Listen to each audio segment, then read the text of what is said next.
Hi Libra, welcome to your October 2023 Astro-Tarot scope with me, Raphael from Radiant Reality. It's an absolute pleasure to have you. Thank you so much for being here. Thank you so much for joining me. Quick note, these readings are for your sun, moon and ascendant sign, but if you're only going to watch one, make sure it is your ascendant sign. It's going to be the most accurate for you. With that said, please remember they are general readings. Not everything's going to resonate with everybody, and that is just fine. You should always use your own discernment. I am using whole sign tropical Western astrology, just in case you want to know, and also if you are a continued subby, you know Rafi loves you. If you're new to my channel, please don't forget to like, share, and if you should so choose and it resonates, hit the subscribe button.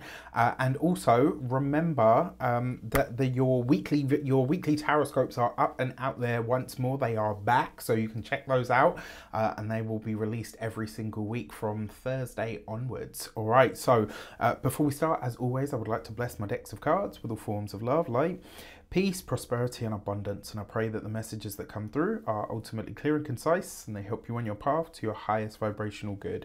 So I'm going to pop these to the side. I'm going to give these a good shuffle. All right, so the first transit that I'm going to look at for you is the Mars. That Mars is coming into a conjunction with the South Node in your sign. So for you, this is happening in your first house because it's happening in your sign. Now, Mars is technically in its, obviously in its fall in your sign. It doesn't necessarily do great work here because it's all the way across the horizon from where it kind of belongs, if you like. Now, the other thing with this, Mars is action, energy, passion, excitation. The South Node is release. It is elimination. It's excretion. It's what we're moving away from. Can also represent sometimes the energy of, you know, choosing to liberate yourself from something or to release something. So when these two come together, the way that I saw this in my head, like as the intuitive message when I was doing it, it was like a pair of scissors. And what happens when you cut something in two, you chuck away the piece that is excess. There's some kind of removal here of what is excess. Now this is a fresh start for you that has like a serious and honest removal of what you understand is not you. All right, so this is kind of like, you know, when they say like in order to know what you want, sometimes you have to know what you don't. This is very much kind of that. With this combination of energies, you get serious about where you feel that your path lies. This is it's a fated end, right? Because whenever the nodes come into play in any way, shape or form, we're talking about fate, karma, destiny, etc. Now, this is a fated end to whatever feels restrictive or whatever you feel irritates you and doesn't bring out the best in you. There's an honesty here as well. I think that this might come in the form of a serious talk with yourself about your finances and money and how the two have come out of balance in some way, shape or form. Now for this, you've got the King of Cups with the Ten of Wands and the Eight of Swords. So there is a release here from something that's been in your life or a part of your world for quite some time. Maybe it's been something that's been a part of your personal worldview or something that you have really identified with a lot. And that King of Cups also suggests that on a personal level, this is you coming into a really powerful understanding of where your emotional outlook and understanding and maybe even emotional intelligence hasn't been where it needed to be in order for you to flourish and thrive, maybe on that material or financial level. But with this here and happening in the first house or in your sign, you know what you need to do in order to free yourself, and this time round you are going to do it. I love it. I'm totally here for this for you. On the 9th of October, Venus, your ruling luminary, is coming into the sign of Virgo, which means she's moving into your 12th house. So Venus, love, harmony, diplomacy, relationship, connection, money, finances, resources, luxury, possessions, goods, talents even, is all Venusian stuff. Venus is your ruling planet, and coming into the 12th, this might see you become a lot more reflective. It might see you feeling a need to kind of withdraw a bit from the world, especially once you've had this sort of real talk with yourself, you know, with that Mars connecting with the South Node in your sign. You might sort of then go into this moment, and it's not depression or anything like that, but you might have a moment where you then say to yourself, actually, whoa, you know, that was a big realization. Something huge has settled here, you know, settled in with me now. I actually need to take a moment to process this. I actually need to take a moment to really understand what this means. And Venus coming into the 12th can really help you do that. The 12th house is the house of bedroom pleasures, the boudoir, darling, the boudoir. It can also improve your sleep and bring wonderful dreams, because the 12th house is your sleep, it's your dreams, it's your connection to intuition, others, you know, them on the other side, as we say. As it's in the sign of Virgo, and Virgo is about precision. It's got an element of really sorting what is important for us. And you know, they say in your dreams, you do a lot of work around things that in your waking life you can't deal with, and sometimes then when you go to sleep you wake up with the answer. So the 12th house is kind of that, and because it's Virgo energy, this could bring bright, maybe even really prophetic dreams, because it's Venus, so she brightens things, she makes things better, she cleans them up. And in the sign of Virgo, this could be where it allows you to pinpoint an answer with precision. Pay attention to your dreams at this time. And if you've got answers that you're just not finding, if you've got questions that you're just not finding the answers to, maybe do that as a practice. You know, before you go to bed, really center yourself and say, right, I need an answer in relation to this question. Give me an answer through my dreams, and then pay attention to what shows up. This could bring some kind of clarity and decisiveness to whatever information is coming in, because it's in that Virgoan space.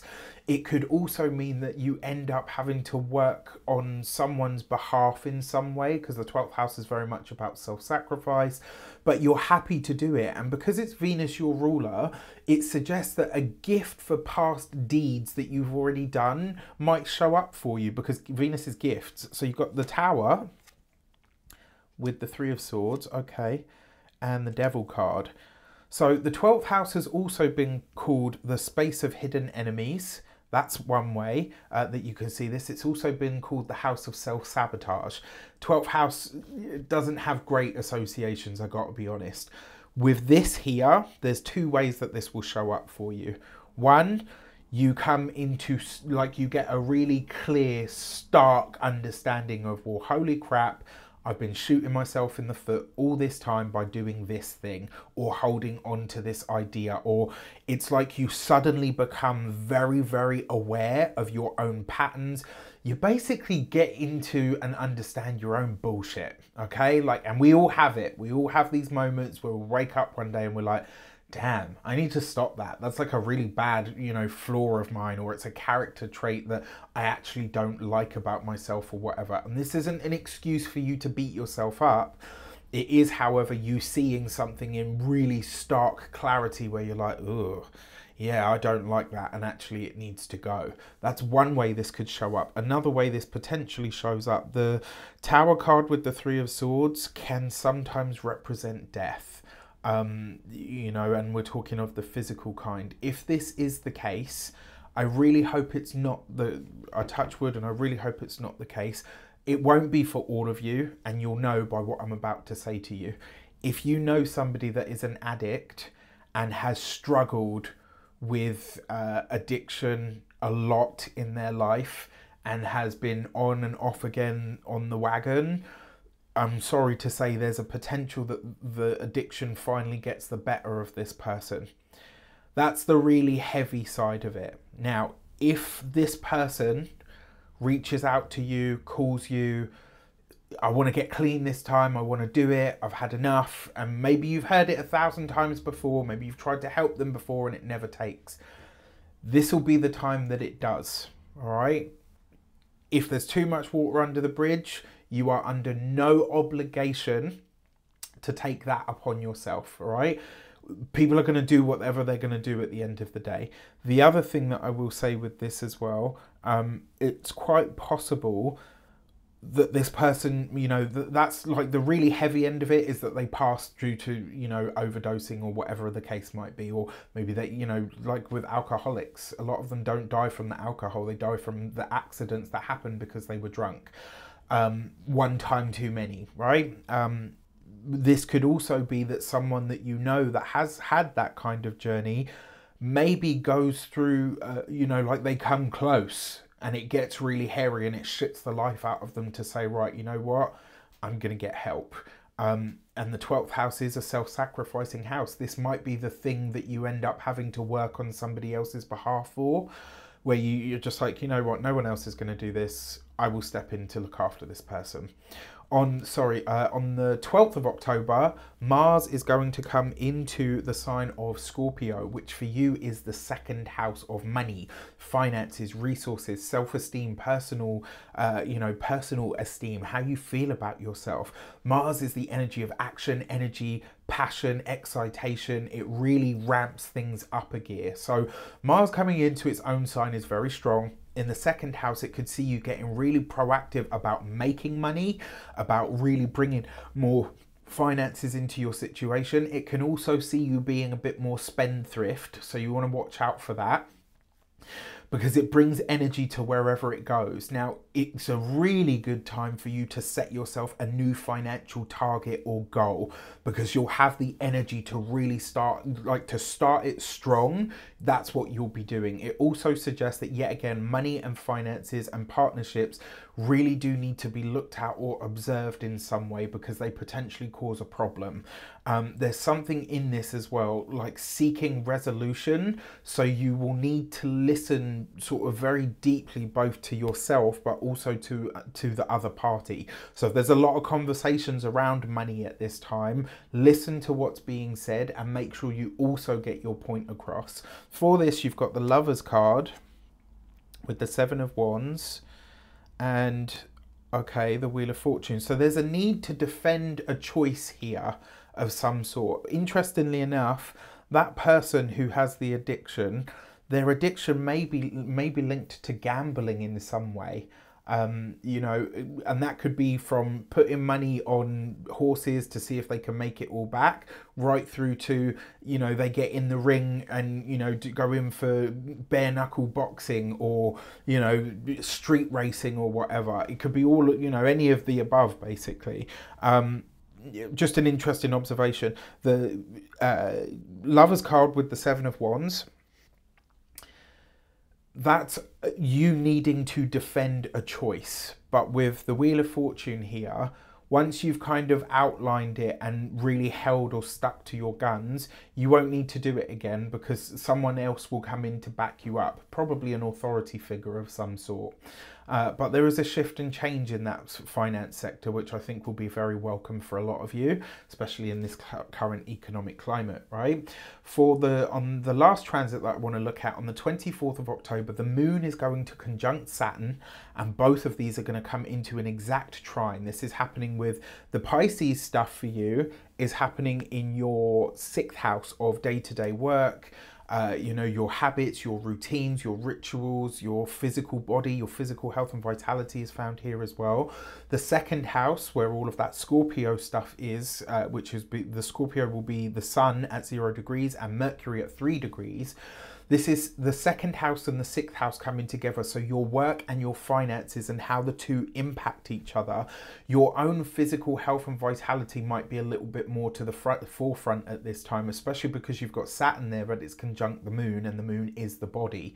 So there's a chance here that you have a reality check around what you can and can't do, and how much energy you have to have in order to get the things that you're trying to do done. In a trine to the Sun, though, there are rich rewards for the efforts that you put out into the world. And if you can get honest and vocal about your finances and how you're showing up in a way that feels unsupported, so maybe you speak to a friend or a significant other or a family member and say, look, you know, I'm doing all of this, I'm working really hard, and at the moment I don't really feel like I'm actually supported in this endeavor at all. Can you show up, right? The very act of speaking up might help you. But and especially because Mercury's in the mix, a spiritual outlook or conversation might really help you understand the emotional reality and the effects that the material have on the emotions, and vice versa. And it's like you find the way to fix it through having that kind of a conversation. For this, you've got the Ace of Pentacles, very nice, with the Three of Wands.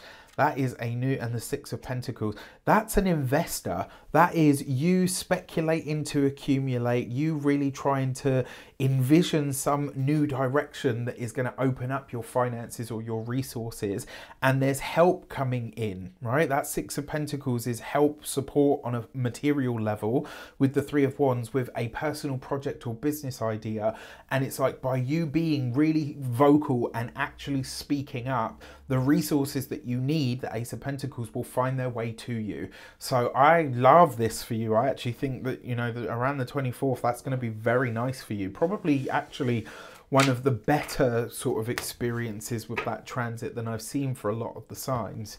And then finally, for your moons, on the 14th of October, we have the new moon solar eclipse in your sign. This is the first one of this axis that has taken place, that will take place for the next 18 months. We're going to be working in this axis between you and Aries. And this is in your sign. It's in your first house. It's all about you, how you show up in the world. It's your day-to-day sort of navigation of life, your personality, your all of who you are effectively is being highlighted here. And you've got the gate 40 and solitude. And with everything that I talked about with Venus coming into the 9th, Venus coming into the 12th around the 9th of October, Mars coming into the 2nd on the 12th of October, it's almost like you are feeling like you need to pull away from the world a bit to really make sense of what is coming in now, to really make sense of all of the information that is being given to you that you're downloading right now, and also for you to find the beauty in what it means to stand alone, right? So that thing about being unsupported, I think just the very act of you speaking up about it will really help. And then on the 28th of October, we've got the full moon lunar eclipse in the sign of Taurus. It's the last one of its kind. This for you is happening in your 6th house, I believe. No, sorry, it's your 8th house. My bad. So the full moon lunar eclipse in Taurus on the 28th of October is in your 8th house. You've got the gate 31 and leadership. This is about being able to read the room and knowing the kind of energy and people that you're surrounded by so well that you can get the advancement, that you can make those moves forward, and that you can step into a position of leadership. This potentially helps you make more money in the long term, but it sees you needing to take on a lot more responsibility in order to step into that role. Or maybe to step into those blessings, should I say. But in the 8th house, we find, you know, aside from everything else, it's a transformation house, but transformation comes through crisis and conflict sometimes. And because it is the 8th house as well, and it's through the energy of Taurus, this could happen on a very practical level, something to do with money, finances, especially around joint resources, or where you feel stretched thin for having to support or work on something for somebody else. So there's a lot to figure here. I mean, I think for you guys, it's going to be an especially potent month, especially because both of those signs, Libra, obviously you, and Taurus, are both Venusian ruled. So, you know, even though the Venus is now moving into the sign of Virgo, there's still going to be a lot of activation energy, because that's effectively spaces in the chart that is ruled by you and your ruling luminary. And they're going to be coming into trine with that full moon lunar eclipse as well. All right, with that said, I wish you an abundance of all of that good stuff. You want to get one of these as a personal on a one-to-one, we're going to look at your transits, we're going to look at your chart, we're going to pull some cards. If you would like your own Astro-Tarot session, you can get that on the link in the description box below. Before we move on, I wish you all the best. Take care. Let me know in the comments how it shapes up, and I'll see you soon.